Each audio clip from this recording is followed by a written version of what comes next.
Nunca pensé que mi vida cambiaría por un sobreolvidado en un cajón. ¿Alguna vez has confiado tanto en alguien que no te diste cuenta de cuando empezaste a perderte? Lo perdí todo. El amor, el dinero, mi dignidad. Pero años después, lo que descubrí me dejó sin aliento. Si quieres saber cómo convertí una traición en redención, quédate conmigo hasta el final. Esta historia todavía me pone la piel de gallina.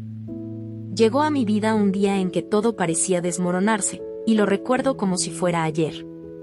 Era un miércoles gris, uno de esos días en que hasta el cielo parece cansado, ¿sabes? La lluvia caía fina, insistente, mojándome los hombros mientras caminaba al trabajo con un paraguas roto y el alma empapada. Llegué tarde, el gerente ya fruncía el ceño, y para colmo, rechazaron mi tarjeta de crédito a la hora del almuerzo. Me senté al fondo del almacén, comiendo pan duro a escondidas, intentando contener las lágrimas. Ese fue el día que apareció. Entró en la tienda como si no necesitara nada, pero llevaba el mundo en la mirada. Alto, traje impecable, cabello pulcro, zapatos caros. Los vendedores corrieron a atenderlo, pero él vino directo a mí, como si ya supiera que yo era la persona que buscaba. Me miró con firmeza, pero sin arrogancia. Una sonrisa serena, ojos cálidos. Hola. ¿Cómo te llamas?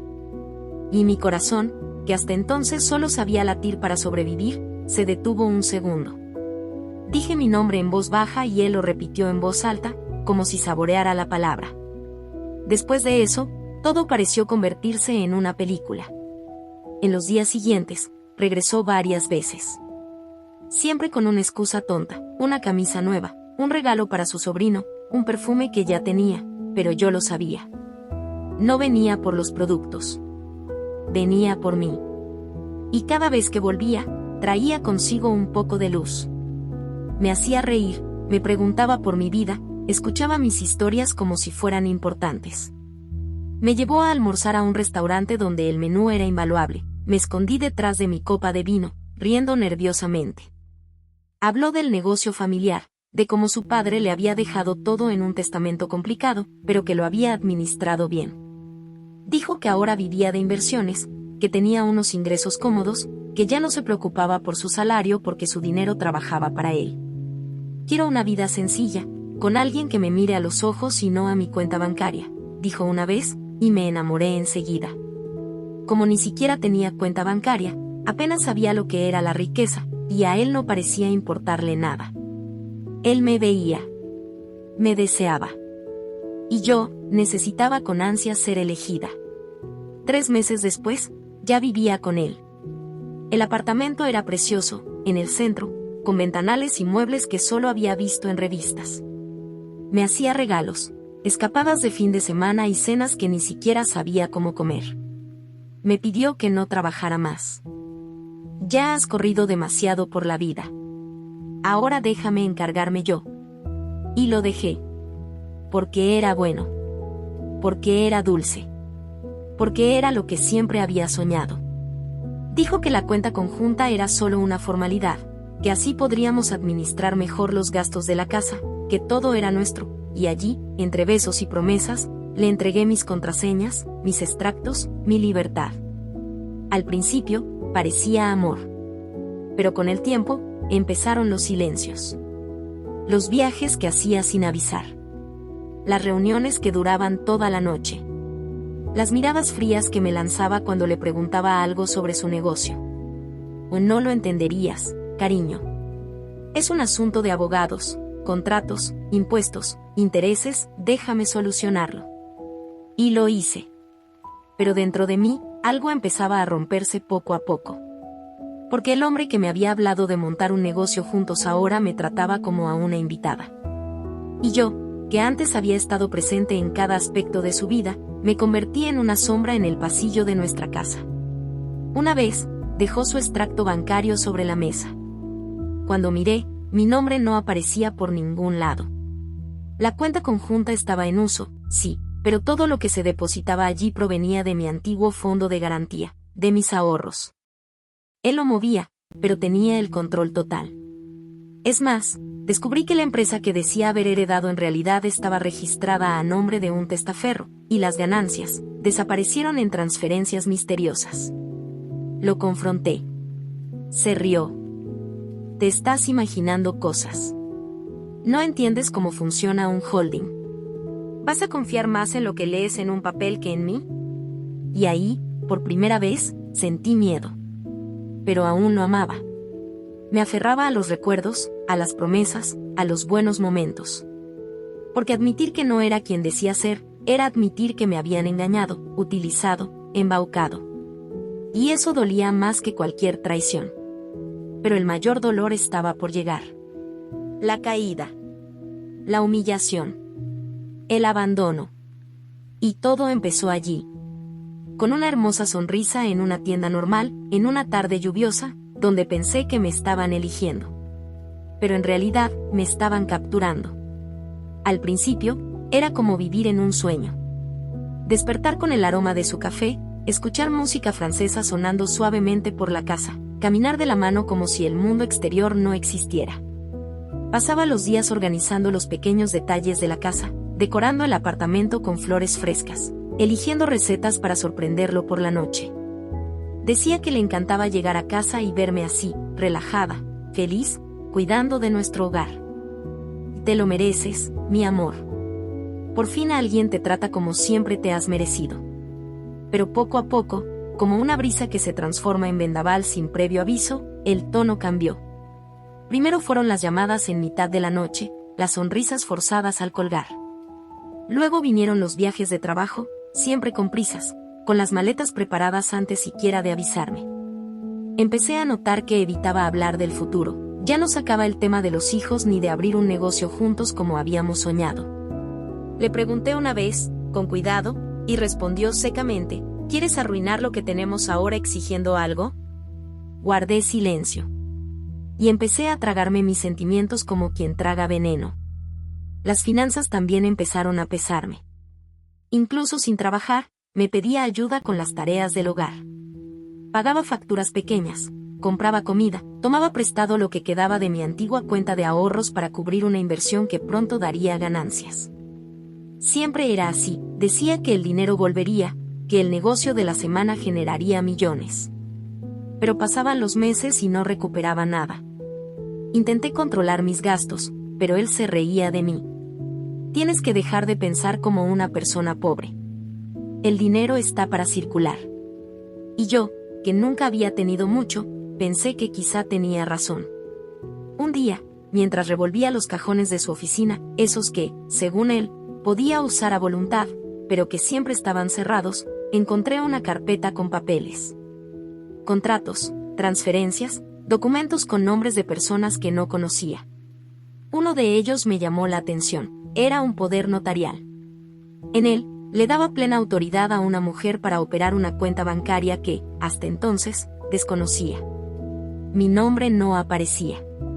Ni como su esposa, ni como su socia, ni como nada. Allí era invisible. Un fantasma en mi propia vida. Lo confronté esa noche. Esperé a que volviera a casa de lo que se suponía que sería otra reunión misteriosa. Me senté con la carpeta en las manos y le pregunté, intentando mantener la voz firme. Sonrió, una sonrisa gélida, y con calma me quitó los papeles de las manos. ¿Estás revisando mis cosas ahora? Y antes de que pudiera responder, rompió los documentos, uno a uno, tirándolos al suelo. No te metas en lo que no entiendes. Esto es cosa de hombres. Deberías estar feliz de no tener que preocuparte por nada de esto. La cuenta conjunta, que creía que nos unía, se había convertido en una prisión silenciosa. Él lo movía todo, sabía el saldo, controlaba cada céntimo. Solo veía el extracto cuando lo dejaba a la vista, e incluso entonces era confuso, lleno de transferencias a cuentas desconocidas, pagos cuantiosos con nombres que no me decían nada. Empecé a anotarlos, a escondidas, en una vieja libreta. Un día, le llevé la libreta a una amiga que trabajaba en un banco. Me miró con tristeza y dijo, esto parece blanqueo de capitales. Y tú, no apareces por ningún lado. Me daba vueltas la cabeza. La empresa, que según él era el gran orgullo de su vida, no estaba registrada a su nombre. Lo descubrí por casualidad, en un almuerzo con su hermano, el único de la familia que me trataba con respeto.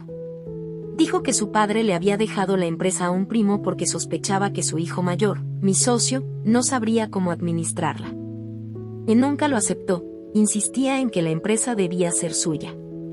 Pero el testamento era claro. En ese momento, lo comprendí. Todo era una farsa. Un montaje para mi ingenuidad. Aún así, no podía irme. Todavía no. Porque cuando amenacé con irme, él lloró. Dijo que estaba bajo presión, que el negocio mejoraría, que todo lo que hacía era por nosotros. Me abrazó fuerte, con una ternura que solo aparecía en esos momentos. Y cedí. Por miedo. Por amor. Por dependencia. Por vergüenza. Porque no quería decirle al mundo que me habían engañado. Que lo había apostado todo a un hombre que solo quería el control. Una noche, durante una discusión acalorada, gritó algo que jamás olvidaré: solo estás aquí porque yo te dejé. Sin mí, no tienes nada. Soy todo lo que tienes. Y en ese instante, lo supe. Él realmente lo creía. Que yo era su dueño. Que mi vida era suya. Que mi valor se medía por la cantidad de dinero a la que me dejaba acceder. Y por primera vez, lo vi claro: esto no era amor. Esto era dominación. Esto era bancarrota emocional y financiera. Y yo necesitaba salir antes de que no quedara nada de mí. Pero ¿cómo escapar de alguien que conoce tus debilidades mejor que tú? ¿Cómo escapar de una prisión sin muros, construida con dulces promesas y tarjetas de crédito? Aún no lo sabía. Solo sabía que algo dentro de mí había cambiado. Y que, por primera vez en mucho tiempo, empecé a guardar dinero escondido. La cuenta conjunta, al principio, me pareció un gesto de confianza, de compañerismo. Me pareció tierno cuando dijo: lo mío es nuestro, mientras firmábamos los papeles en el banco, uno al lado del otro, como si selláramos un pacto de amor y futuro. Recuerdo al gerente elogiando nuestra armonía, ofreciendo servicios especiales para parejas, líneas de crédito para proyectos conjuntos. Sonreí, sin darme cuenta de que no estaba firmando un contrato colectivo, sino una trampa, una de esas trampas silenciosas que se cierran lentamente y solo se tensan cuando es demasiado tarde para escapar. Durante los primeros meses, se encargó de mostrarme los estados de cuenta, diciendo que todo iba bien, que la inversión en el nuevo negocio pronto daría beneficios. Me explicó términos que no entendía bien: holding, offshore, rentabilidad del capital, y yo, encantada, fingí entenderlos. Me hizo creer que formaba parte de todo, que esa cuenta era el símbolo de nuestra confianza. Pero, con el tiempo, las contraseñas cambiaron. Los estados de cuenta desaparecieron del cajón de la sala. Las explicaciones se convirtieron en suspiros de impaciencia. Y cuando pregunté por un pago extraño, dijo que eran cosas de hombres de negocios. Lo que no me di cuenta fue cómo, poco a poco, iba desapareciendo. Mi nombre estaba ahí, en el papel, pero no en las decisiones. No sabía cuánto dinero entraba ni salía. Cuando le pedí comprar un vestido nuevo para el cumpleaños de mi madre, me dijo que era mejor mantenerlo bajo control porque la empresa estaba pasando por un momento difícil. ¿Crees que el dinero crece en los árboles?, me preguntó, con una mirada que era una mezcla de desdén y frustración. Y me quedé callada. Porque me sentía culpable. Al fin y al cabo, no estaba trabajando. Vivía de lo que él me daba, o mejor dicho, de lo que me permitía. Empecé a prestar más atención a los detalles. Las contraseñas que escribía a escondidas, las llamadas que contestaba lejos de mí, las transferencias que hacía a deshoras. Un domingo por la tarde, cuando salió a correr al parque, conseguí acceder a su portátil. Y lo que encontré me dejó helada. Una lista de transacciones bancarias a una cuenta en el extranjero, con cantidades que nunca había visto en nuestra cuenta conjunta. Pero lo que más me dolió fue ver que, entre los nombres de los beneficiarios, había uno que conocía, el de su exesposa. La que, según él, le había sacrificado todo y a la que decía despreciar. ¿Por qué le enviaba dinero? Con el corazón acelerado, lo copié todo en una libreta y lo escondí debajo de la cama. Al día siguiente, Se lo llevé a una amiga abogada a la que no veía desde hacía años, pero en quien aún confiaba. Lo leyó todo con atención y me miró como si fuera una niña perdida. Sabes que esto podría ser malversación de bienes, ¿verdad? Si esta cuenta se usa para ocultar bienes, podría estar intentando dejarte sin nada. ¿Has pensado en consultar con un experto en herencias?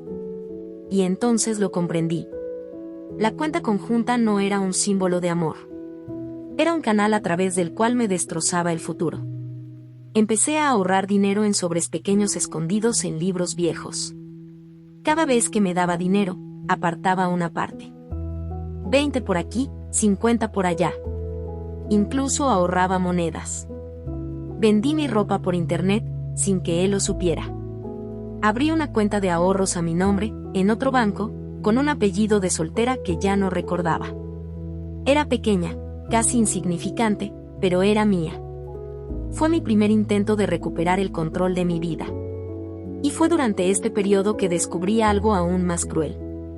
Llegó un aviso por correo, dirigido a mí, pero con el nombre de nuestra cuenta conjunta. Un aviso de deuda a mi nombre, referente a un préstamo que nunca solicité. Fui al banco de inmediato. Allí, el empleado me explicó que, como la cuenta estaba a nombre de ambos, cualquier transacción que él hiciera con mi autorización previa, incluso antigua, podía ser validada. Pero si yo nunca firmé ese contrato, protesté. Y él respondió con una calma aterradora, pero su nombre está aquí. Y su documento fue escaneado. Había usado mis datos. Mi CPF. Mi fideicomiso. Lloré ahí mismo, sentada frente a ese hombre de traje y corbata, sintiendo como si me hubieran arrancado el suelo bajo los pies. Estaba endeudada.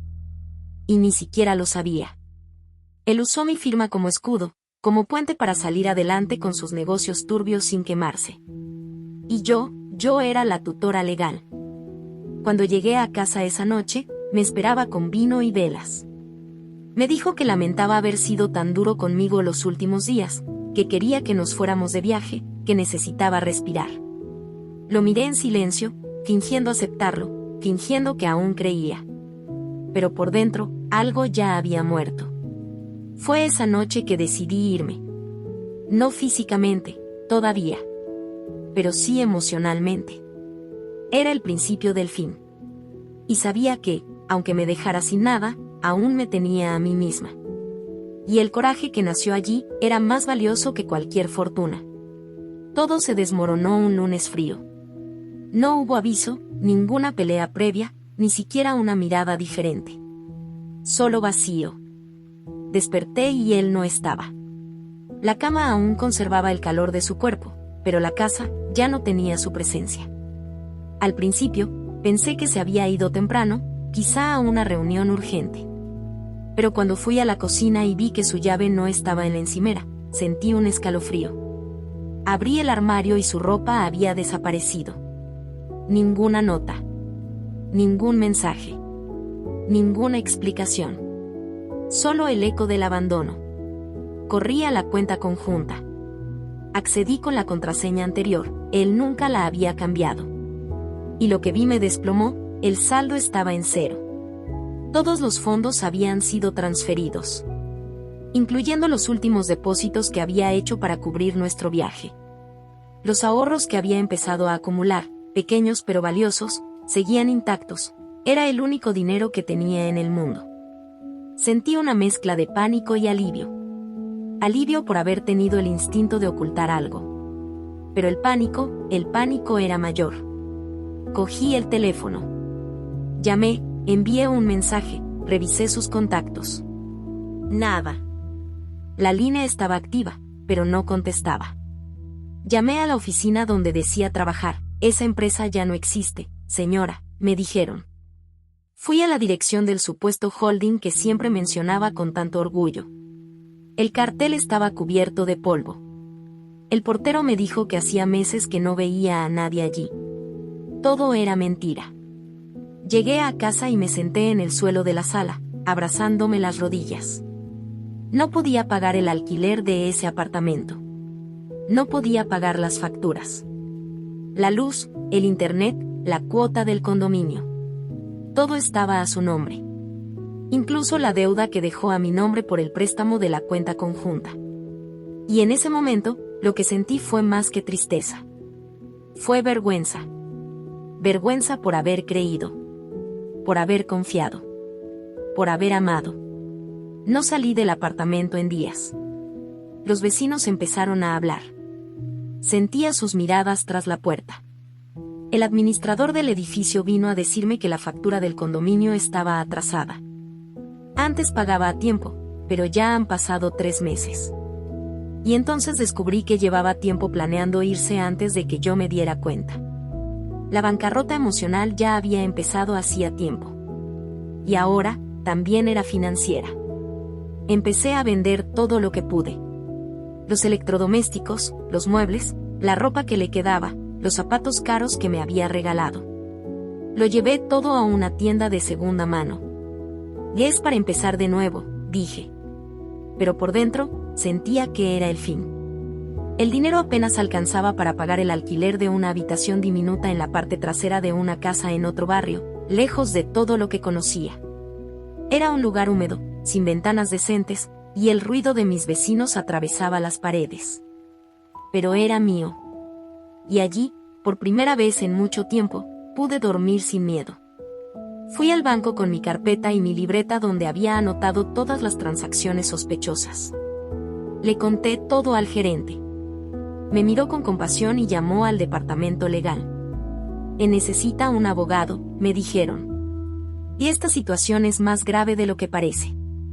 Podría haber cometido fraude. Y puede demandar al banco por responsabilidad solidaria. Fue en ese momento que me di cuenta. Estaba en un proceso de sucesión emocional. Ya no era aquella mujer que creía en dulces promesas. Era alguien herida, pero viva. Y lista para luchar. Empecé a hacer trabajos esporádicos. Trabajé como traductora, limpiando, vendiendo dulces. Trabajé como intérprete en una feria comercial. Un día, mientras limpiaba el suelo de una oficina, escuché a 2 ejecutivos hablar de una herencia que había sido bloqueada por un testamento impugnado. Esa palabra, herencia, me resonaba en la cabeza. Recordé que él la había mencionado al principio de nuestra relación. Que había recibido una herencia de su abuelo, pero que era demasiado complicada de explicar. En aquel momento, no le di mucha importancia. Ahora, era diferente. Volví con mi amiga abogada.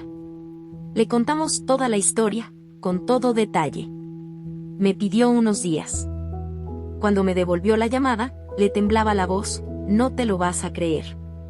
Descubrí que hay un testamento registrado en el registro civil, y tu nombre está en él. Me reí.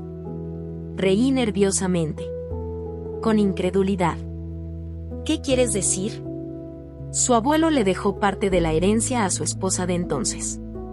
¿Y adivina quién era su esposa legal, según los registros, cuando falleció? Yo. Sí. Nunca anuló el matrimonio por escrito. Y cuando murió su abuelo, seguías oficialmente casada con él.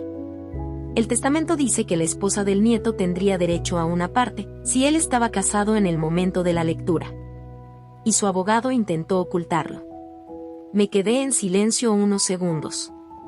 Luego lloré. No de tristeza, sino de alivio. De rabia también. Porque incluso después de todo, él seguía intentando borrar mi existencia. Pero ahora lo sabía. Y lo que es más, tenía pruebas. Tenía documentos. Tenía un abogado. Y por primera vez en años, tenía voz. La caída había sido brutal. Pero el suelo al que había caído no era el final. Era el principio. Empezar de nuevo es una palabra bonita, pero en la práctica duele. Duele como arrancarse la piel. Duele como reinventarse sin que quede casi nada de lo que eras. Me encontré, por primera vez en muchos años, sin maquillaje, sin planes, sin fundamento. La habitación que alquilé estaba húmeda, las paredes desconchadas, una cama individual con un colchón torcido. Había un espejo roto apoyado en la esquina. Me miré en él y apenas me reconocí. Pero en el fondo de mis ojos, había algo nuevo. Un brillo cansado pero decidido. No iba a rendirme.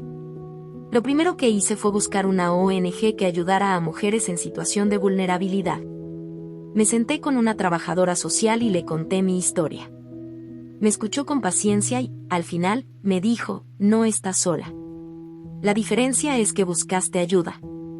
Y eso, ya es la mitad de la batalla. Con eso, me recomendaron un curso gratuito de administración básica. Fui. Me senté en primera fila y lo anoté todo. Aprendí a controlar gastos, a entender las tasas de interés y a diferenciar entre deudas buenas y malas. Y poco a poco, comencé a reconstruirme. Volví al trabajo con lo que pude. Preparé dulces por encargo, repartí folletos y escribí entradas de blog al amanecer. Anoté cada dólar que entraba en una libreta. Creé mi propia hoja de cálculo para los extractos bancarios y así llevar un registro de todo. Abrí una cuenta nueva, solo para mí, solo a mi nombre. Fue simbólico. Fue como abrir un nuevo capítulo. Pasé meses viviendo con muy poco, a veces pasando hambre, pero con algo que no había tenido en mucho tiempo, libertad. Incluso en tiempos difíciles, empecé a ver cosas que antes había ignorado. Pequeños gestos de solidaridad, abrazos silenciosos de desconocidos, palabras de aliento provenientes de lugares inesperados. Un vecino me regaló una cafetera vieja. Otro me regaló una alfombra antigua. Un cliente de dulces me regaló una caja de embalaje nueva, para que pudieras entregar tus productos con más dignidad. Y cada pequeño detalle de este nuevo mundo, aunque roto, me ayudó a recomponerme. Durante este tiempo, seguí en contacto con mi abogada. Ella recopilaba documentos, pruebas y testimonios. Transfirió parte de la herencia a cuentas fantasma. Intentó fingir la quiebra de su propia empresa y ahora tendrá que responder ante el tribunal por ocultación de bienes e incumplimiento de una cláusula testamentaria. Escuché estas palabras y sentí un fuerte latido. Porque, ni siquiera intentando ocultarlo, logró borrar mi historia. Irónicamente, fue el día que intentó borrar mi nombre de los documentos de la empresa que dejé de ser una víctima y me convertí en la dueña de mi propia vida. El proceso fue lento. Doloroso. Hubo audiencias en las que ni siquiera se presentó. Cuando lo hizo, intentó reírse de mí, burlarse de mi sufrimiento. Quiere lo que no es suyo. Busca dinero, dijo ante el juez. Pero no titubeé. Lo miré a los ojos y le dije, solo quiero justicia. Y paz. Y el juez lo vio. Vio la verdad. Vio mi dolor. Y empezó a deshacer lo que había intentado construir con mentiras. Al mismo tiempo, escribía mi historia. Literalmente. Empecé un blog anónimo donde lo contaba todo, usando nombres ficticios, por supuesto. Y allí, conocí a más personas como yo. Mujeres que habían sido traicionadas, engañadas emocional y económicamente. Una de ellas me escribió, me salvaste. Pensé que era la única que había caído en esta trampa. Y lloré. Porque entendí que mi dolor se había convertido en un puente. Que mi nuevo comienzo también era el comienzo de otras mujeres. Con el tiempo, conseguí un trabajo estable. Nada importante, pero estable. Y, mes a mes, fui limpiando mi nombre. Pagando pequeñas deudas. Negociando cuotas. Reconstruyendo mis ahorros. Mi primer sueldo fue pequeño, pero ahorré la mitad. La otra mitad la pasé en pagar la renta, comprar arroz, frijoles y, como regalo, una taza con la frase, vales más que cualquier testamento. Y me sentí rico. Volví a soñar. Pequeños sueños. Un curso de repostería. Un espacio para vender mis dulces. Un rinconcito propio, con un gran ventanal y la luz del sol entrando a raudales por la mañana. Y, sobre todo, un lugar donde sentirme segura. No por el dinero ajeno, sino por todo lo que había construido, ladrillo a ladrillo, con mi propia fuerza. Fue durante este periodo que recibí la llamada del abogado, tenemos una nueva audiencia. Y esta vez, es para hablar de valores. Temblé. No por las cifras, sino por lo que representaba. La herencia que había intentado ocultar, ahora estaba a punto de ser mía. y no era solo el dinero. Era el reconocimiento. Era la devolución simbólica de todo lo que había intentado arrebatarme. Recuerdo mirarme en el espejo del baño del juzgado, minutos antes de entrar. Estaba más delgada, con el pelo recogido y una camisa sencilla. Pero por dentro, era una fortaleza. Ya no era la mujer que pedía permiso para soñar. Era la mujer que luchó. La que cayó. La que se levantó. Y que ahora, estaba lista para vencer. Fue una tarde cualquiera, una de esas en las que el cielo se tiñe de naranja y la ciudad parece suspirar lentamente, cuando todo cambió de nuevo.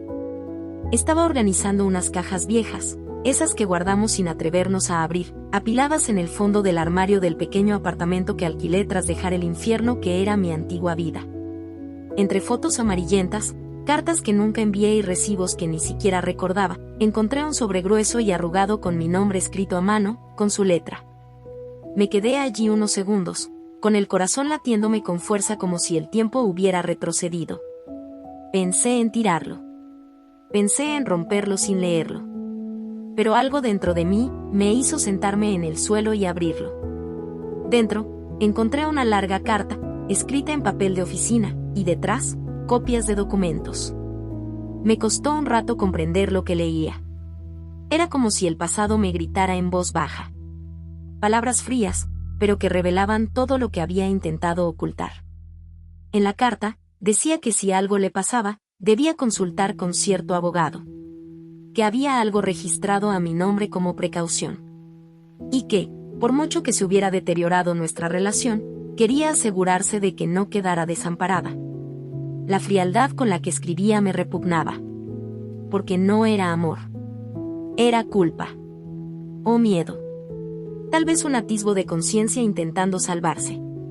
Pero allí, entre esas palabras calculadas, había algo más valioso, la pista que me llevaría a la verdad. Le llevé el sobre a mi abogada. Examinó cada página en silencio, recorriendo las líneas con la mirada con atención. Finalmente, me miró y dijo, esto lo cambia todo.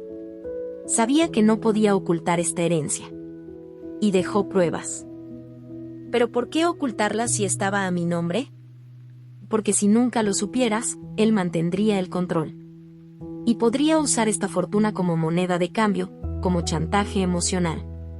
Con el documento en mano, fuimos al registro civil. Allí, el secretario se tomó su tiempo, hizo llamadas telefónicas y consultó registros antiguos. Y entonces, confirmó, sí, señora. Hay una herencia bloqueada, registrada hace años.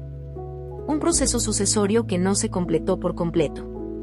Y su nombre figura como beneficiario parcial.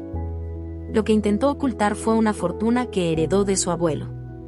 Una herencia millonaria que estaba parcialmente congelada por razones legales, ya que había intentado transferir los activos a cuentas internacionales antes del proceso de división de bienes. Entre los activos se encontraban bienes raíces, inversiones financieras y una pequeña empresa importadora que, según los registros, tenía ingresos en dólares y estuvo a nombre de su abuelo hasta su fallecimiento. Y, según el testamento, parte de esto debería haberme correspondido, por derecho. Me quedé sin palabras. Yo, que apenas tenía dinero para comprar una barra de pan sin mirar el precio, ahora descubría que había millones olvidados a mi nombre. Y no fue solo el valor económico lo que me conmovió. Fue lo que representaba. Años de abuso, manipulación, dominación emocional y al final, la justicia. Oculta, borrada, pero aún allí. Viva. Esperándome. Pero no sería sencillo. El abogado explicó que, para acceder a los bienes, tendríamos que demostrar que hubo un intento deliberado de ocultarlos. Y, además, que actuó de mala fe al registrar documentos falsos y mover bienes irregularmente. Montó una estructura fachada, con nombres falsos y contratos falsificados. Intentó hacer parecer que la empresa estaba en quiebra, cuando en realidad estaba obteniendo beneficios y blanqueando el dinero de la herencia. Escuché todo en silencio. Sentía rabia, sí. Pero también sentí que una nueva fuerza crecía en mi interior. Iba a perseverar hasta el final. Presentamos una petición urgente. Solicitamos la congelación de nuevos activos, Buscamos la ayuda de expertos financieros y obtuvimos acceso a declaraciones internacionales que demostraban el flujo irregular de capital. Y por primera vez, vi su nombre en un caso penal. No como mi torturador, sino como acusado. Y yo, como parte legítima en la acción, respaldado por pruebas, testimonios y documentos que él mismo había dejado escapar. Había cavado su propia ruina. Y ni siquiera se dio cuenta. Fue durante esta fase que empecé a reconectar conmigo misma. Volví a escribir en el blog, ahora con más valentía. Hablé de finanzas personales, de relaciones abusivas con antecedentes financieros, de cómo la dependencia financiera puede ser la peor prisión. Una publicación se viralizó. Luego otra. Y de repente, me invitaron a hablar en eventos, en grupos de discusión, incluso en un podcast. Recibí mensajes de mujeres que decían que, después de mi historia, decidieron abrir sus propias cuentas, ahorrar su primer dinero y dejar relaciones tóxicas. Y eso valía más que cualquier número. Fue como heredar mi libertad. Todavía recuerdo la noche que me senté sola en el balcón de mi nuevo apartamento, pequeño pero luminoso, con aroma a lavanda y paredes que me permitían respirar, y abrí el correo de mi abogado con el asunto. Decisión favorable. Lloré. Lloré con todo mi cuerpo. Porque esa herencia era más que solo dinero. Era el final de un ciclo. Y el comienzo de todo lo que nunca imaginé que tendría. La verdad sobre la herencia no llegó como un rayo. Se reveló lentamente, como la niebla que se disipa cuando el sol insiste en salir. Y al analizar los documentos, línea a línea, sello a sello, descubrí más que solo números. Descubrí quién era él en realidad. Y peor aún, en quien me había convertido yo a su lado. El testamento del abuelo era claro. Parte de la herencia iría a la esposa legítima del nieto, es decir, a mí, si aún estaba casado al fallecer el patriarca. Él lo sabía. Lo supo desde el principio. Y, sin embargo, nunca me lo dijo. No por descuido, sino por estrategia. Quería controlarlo todo. Incluso mi ignorancia. Descubrimos que, mientras me hacía creer que la empresa estaba en crisis, realizaba transacciones millonarias mediante contratos simulados, donde se vendía activos a sí mismo, en nombre de terceros. Era como si intentara provocar una quiebra falsa, un teatro contable para ocultar los activos antes de la distribución. El extracto bancario al que tuvo acceso el tribunal mostraba movimientos en paraísos fiscales y retiros de efectivo que excedían cualquier lógica de inversión ética. El abogado que lo asesoraba en ese momento incluso fue arrestado por su participación en otro caso de ocultación de activos. Y ahora, todo esto salía a la luz. Cuando me senté con la jueza en la audiencia decisiva, ya no temblaba. Llevaba una camisa azul claro, unos vaqueros sencillos y el pelo recogido en un moño que me había hecho yo misma a toda prisa. Pero mi mirada cargaba con el peso de la verdad. Leyó el informe con atención, hizo preguntas objetivas y escuchó mi relato sin prisas. Y al final, dijo, tiene derecho, por testamento, al 37% del patrimonio neto heredado. Además, puede solicitar una indemnización por daños morales y ocultación deliberada de bienes durante la unión. Lo escuché como si oyera una sentencia de libertad. 37%. Una fracción. Una cifra fría. Pero para mí era más que justicia. Era el regreso simbólico de mi historia. En los días siguientes, hicimos un inventario de sus bienes. 2 apartamentos de lujo a nombre de terceros, un ático en Reformas oculto por una empresa fantasma, 3 vehículos de alta gama, acciones de una empresa tecnológica que siempre afirmaba haber vendido. Y más, inversiones en fondos de inversión, con intereses acumulados que nunca llegaban a la cuenta conjunta, la misma que usaba para controlarme, donde cada compra que hacía era cuestionada como si fuera un capricho. Mientras él malversaba millones en silencio. Mi abogado sugirió que, en lugar de presentar varias demandas, negociáramos un acuerdo con la fiscalía. Será más rápido. Y ya has ganado. No necesitas extender la fianza. Acepté. No quería nada más de él. Ni el dinero. Ni una explicación. Quería distancia. Y paz. La propuesta estaba hecha. Finalmente apareció en el tribunal. Se veía demacrado. Llevaba un traje que parecía demasiado caro para la mirada vacía de sus ojos. Al verme, apartó la mirada. Intentó mantener la calma, pero temblaba. Y cuando el juez leyó los términos del acuerdo, simplemente negó con la cabeza. Dijo que quería cerrar este capítulo rápidamente. Como si la historia hubiera sido su decisión. Como si no me hubieran destrozado en años. Firmé los papeles con firmeza. Y salí de la habitación sin mirar atrás. La herencia se depositaría en 3 plazos. El primero, equivalente a 1,5 millones de reales, se depositaría en mi nueva cuenta, la que había abierto con orgullo con mi nombre completo, con un CPF regularizado. Y cuando vi el extracto, no lloré. Respiré hondo. Por primera vez en años, respiré hondo. El dinero era real. Pero lo que representaba era mucho más. Era la certeza de que, aunque intentó borrarme, no pudo.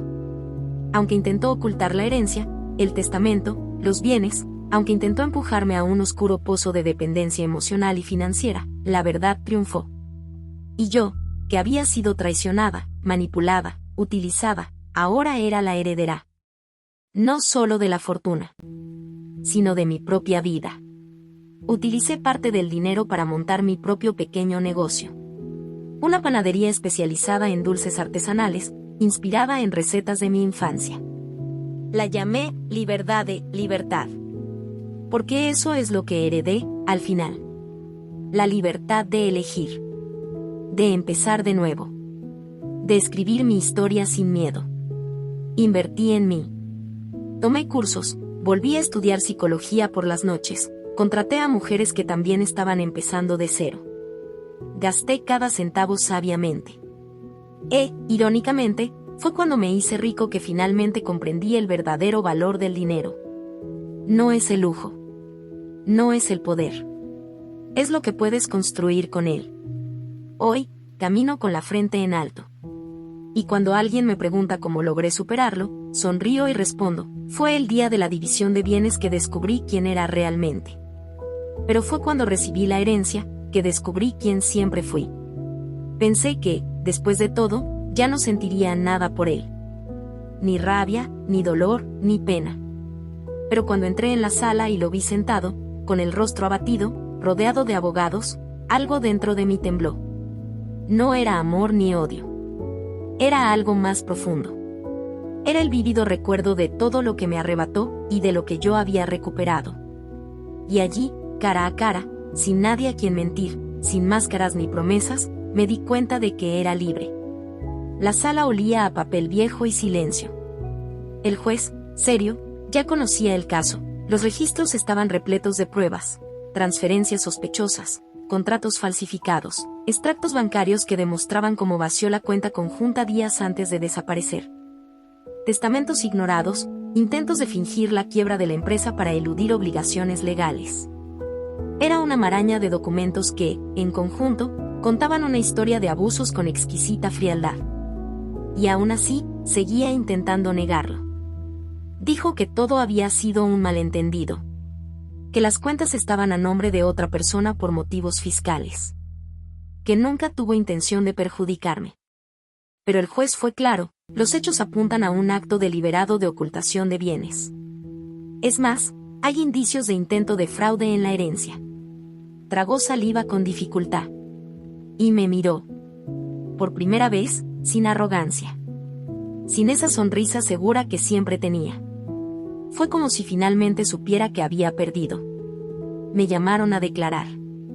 Caminé al centro de la sala con paso firme, con el corazón latiendo al ritmo de mi historia. Respiré hondo. Y hablé. No solo como víctima, sino como una mujer que sobrevivió. Le conté sobre la tarjeta de crédito que se convirtió en una trampa, sobre la cuenta conjunta que me quitó la autonomía, sobre la deuda que puso a mi nombre sin mi consentimiento. Sobre el extracto bancario que reveló más que una infidelidad, reveló quién era. Le conté sobre la noche en que se fue sin mirar atrás. Sobre el sobreolvidado. Sobre el testamento. Sobre la fortuna que intentó ocultar. Y terminé diciendo, lo que heredé no fue solo dinero. Fue mi historia de regreso. Fue mi fuerza. Fue mi dignidad. Y hoy, estoy aquí para asegurarme de que no pueda hacerle esto a nadie más. La sala quedó en silencio.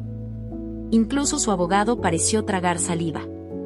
El juez emitió su dictamen. La herencia debía dividirse según el testamento.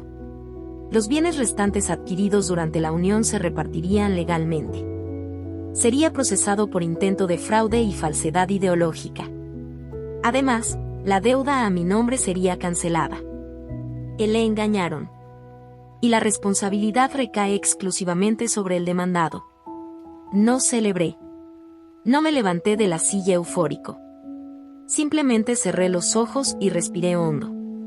Porque justo ahí, en ese momento, todo lo que necesitaba ya estaba sucediendo. No se trataba de dinero. Nunca lo fue. Se trataba de justicia. Mientras nos íbamos, intentó acercarse. Llegó con ese tono ensayado, su voz baja, casi un susurro. Nunca quise que terminara así. Lo miré a los ojos y, por primera vez, vi a un hombre pequeño. Un hombre débil. Un hombre que solo sabía amar si tenía control. Terminó el día que pensaste que podías comprar mi silencio, respondí. Y me fui. En la acera del juzgado, la ciudad seguía su ritmo. La gente tenía prisa, las bocinas sonaban, los vendedores ambulantes caminaban, los niños volvían de la escuela. Todo era tan normal, y allí estaba yo, viviendo el momento más extraordinario de mi vida. Sonreí. Miré al cielo. Agradecida. Por haber sobrevivido. Por haber creído. Por haber vuelto a ser yo misma. Esa noche, escribí mi última entrada del blog con un título sencillo, Victoria. Y dije, si estás leyendo esto y crees que no hay salida, debes saber que sí la hay. Aunque alguien haya intentado borrarte de sus documentos, declaraciones y bienes, tu historia sigue existiendo. Y nadie puede robártela. Ni con todos los millones del mundo. La noticia de la decisión judicial se extendió rápidamente entre mis amigos, mi familia y los lectores del blog que me habían acompañado en cada capítulo de este dolor. Pero lo que casi nadie entendía era que mi victoria no residía en el valor de la herencia, ni en las propiedades embargadas, ni en el extracto bancario que ahora mostraba un saldo que nunca imaginé ver. La verdadera victoria era invisible. Estaba en la paz que sentía al despertar y saber que no tenía que dar explicaciones a nadie. Estaba en la libertad de caminar por la calle sin miedo, sin culpa, sin esa sensación constante de caminar sobre vidrios rotos. Recibir el dinero fue extraño. Durante mucho tiempo, asocié la riqueza con el dominio, con el control que ejercía. Así que, al principio, apenas podía tocar esa cantidad. Me sentía sucia. Como si fuera un eco de lo que él había hecho. Me tomó terapia, silencio, café amargo y muchas noches de insomnio comprender que esa riqueza era, en efecto, mía por derecho, pero más que eso, era un símbolo.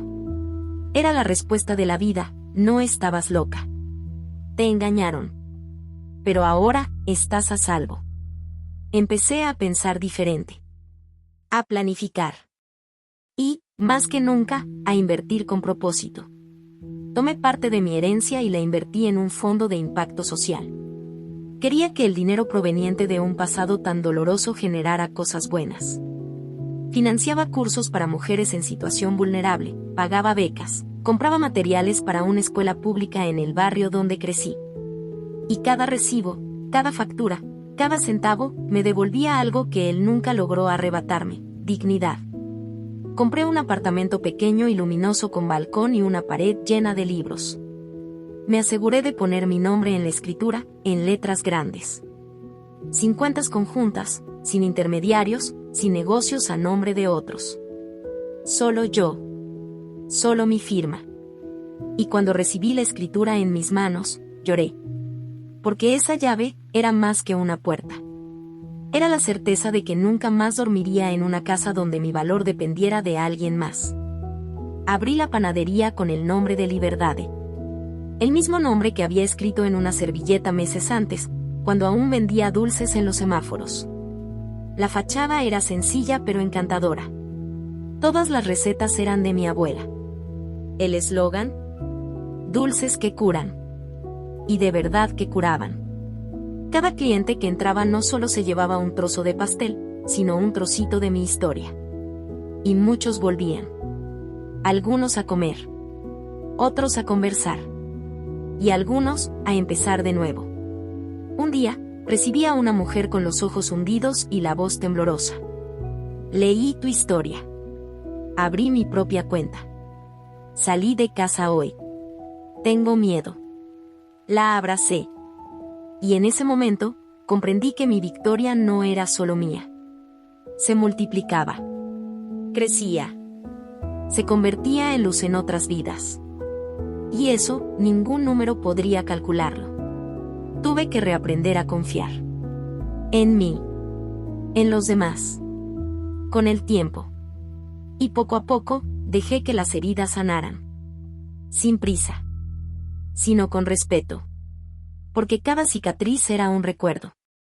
Era un recordatorio de lo lejos que había llegado, de lo mucho que había soportado, de cómo había regresado. Y regresar, después de todo, es un milagro cotidiano. Un día, me reencontré con su hermano en una feria de libro. Me reconoció y sonrió tímidamente.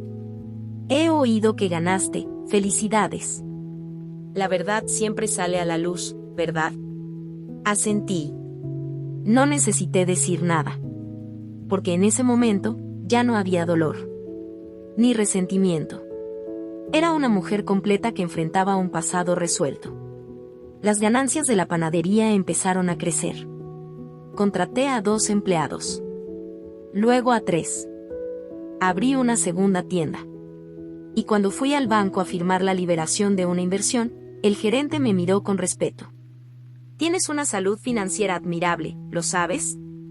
Y sonreí. Porque sí, lo sabía. Había construido esto ladrillo a ladrillo. Céntimo a céntimo. Con cada parte de mí. Pero sobre todo, con amor propio. Al final, entendí que no se trata de cuánto tienes, sino de qué haces con ello. Y elegí transformar el dolor en poder. El fraude en justicia. La bancarrota emocional en una herencia de valentía. Hoy, si alguien me pregunta qué le pasó a él, simplemente digo, intentó ocultar una herencia. Pero terminó dándome lo más valioso del mundo, mi propia historia. Nunca imaginé que el final de una historia de amor tan dolorosa me llevaría al comienzo del mejor capítulo de mi vida. Pero así funciona la vida, lo desordena todo, lo derriba, lo vacía, lo rompe, y luego, si tenemos el valor de continuar, vuelve a empezar. Y eso fue exactamente lo que hice, volví a empezar. No con un nuevo amor, ni con alguien que pudiera salvarme, sino conmigo misma. Y, créeme, eso fue más hermoso que el final de cualquier telenovela. Las mañanas empezaban a tener un sabor diferente. El café se preparaba a la hora justa, la luz entraba por la ventana de la cocina, el sonido de la ciudad despertaba lentamente. Caminé hacia la panadería con paso ligero, saludando cada rostro conocido, sintiéndome orgullosa de cada detalle hecho con mis manos. Los cuadros en la pared de la tienda eran todos elegidos por mí, frases de fuerza, resistencia y nuevos comienzos. Y cada vez que leía, "No necesitas permiso para ser feliz", me recordaba, a mí misma, hace mucho tiempo, mendigando migajas de cariño. Las finanzas estaban equilibradas. El flujo de caja de la empresa se supervisaba cuidadosamente, y mi abogado y mi contador me lo enseñaron todo. Abrí un CNPJ a mi nombre, registré la marca de la panadería y empecé a planificar nuevas inversiones. Una línea de dulces veganos, tal vez un curso en línea. Y cada vez que tomaba una decisión, recordaba la vez que tuve que pedir que me compraran un vestido. Y estaba agradecida. No por el dolor, sino por la fuerza que me dio después. Todavía me encuentro mirando mis extractos bancarios de vez en cuando y pensando en cómo un papel podría destruirme. Hoy, esos mismos papeles me muestran la diferencia entre el control y la libertad. Me muestran que tener dinero no se trata de tener poder sobre nadie, sino de tener una opción. Y elegí invertir. Elegí crecer. Elegí protegerme. Y, sobre todo, elegí no volver a perder mi voz ante nadie. Conocí gente nueva. Amistades sinceras, alianzas que nacieron del dolor compartido. Juntas, creamos una red de apoyo. Una de ellas es abogada, otra es psicóloga, y juntas ayudamos a mujeres que están en mi misma situación. Mujeres que se sienten solas, perdidas, con miedo a dejar relaciones donde el amor se ha convertido en una prisión. Y cada mujer que se libera, es como si una parte de mí también sanara. Nunca volví a buscarlo. Nunca quise saberlo. Porque el pasado, cuando deja de ser una herida, se convierte en historia. Un capítulo duro, necesario, pero cerrado. Intentó borrarme de los papeles, de la empresa, del testamento, de la herencia. Pero al final, heredé todo lo que él nunca tendría: coraje, empatía, amor propio. Y libertad. Empecé a escribir con regularidad de nuevo. Las palabras volvieron a visitarme como viejas amigas. Convertí el blog en un libro. La herencia que intentó ocultar, ese era el título. Una mezcla de dolor y fuerza, verdad y redención. A los editores les gustó. Firmé un contrato. Y, por primera vez, recibí un adelanto con suficiente dinero para cubrir un año entero de gastos. ¿Pero saben qué hice? Ahorré. Invertí. Porque aprendí que la riqueza no es lo que gastas. Es lo que construyes. Hoy camino solo. Pero completo. Y eso es mejor que cualquier compañía. Porque cada paso que doy es mío. Cada decisión es libre. Y si un día el amor vuelve, que venga para sumar, no para salvar. Ya no necesito que me rescaten. Soy mi propio refugio. Y si tú, que me escuchas ahora, has llegado hasta aquí, quizás sea porque también estás en medio de tu propia tormenta. Así que déjame decirte algo: la cuenta conjunta que te frena no es amor. La tarjeta de crédito que usa para controlarte es indiferencia. La deuda que esconde tras promesas es abuso. Y el silencio que sientes no es paz. Pero hay una salida. Hay vida después del abandono. Hay herencia después de la pérdida. Y estás tú. Siempre la has existido. Solo necesitas recordar. Me traicionaron. Me dejaron sin nada. Pero años después, descubrí que heredé más que millones. Heredé mi libertad. Y no hay dinero en el mundo que pueda comprar eso.